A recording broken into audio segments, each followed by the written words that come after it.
কাজে হচ্ছে না।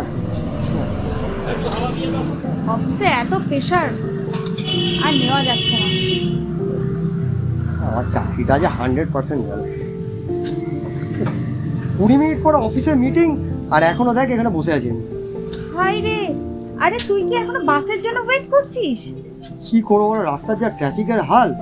তো অফিস পৌঁছে তুই যদি ঠিক সময় না পারি আজকে 100% বস বলবে রেজিগনেশনটা দিয়ে বাড়ি চলে যাবো। এই তোর ফোনে অডিও রাইট নেই? Audio ride? সেটা বল।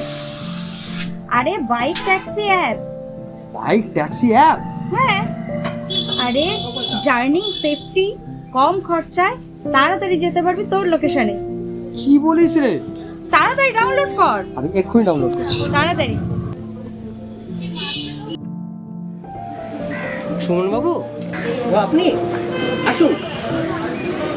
এত দ্রুত চলে এলে? হ্যাঁ বসুন। দাদা একটু তাড়া আছে আমার। একদম একদম।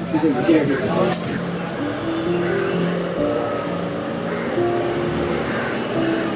এই স্যার এসে গেলাম। আও, স্কুলতে পৌঁছে গেলাম। এটাই আমাদের অডি রাইডের বিশেষত্ব। আর এর সঙ্গে স্যার আমাদের ফোর হুইলারও আছে। ও মাই গড, দ্যাটস গ্রেট।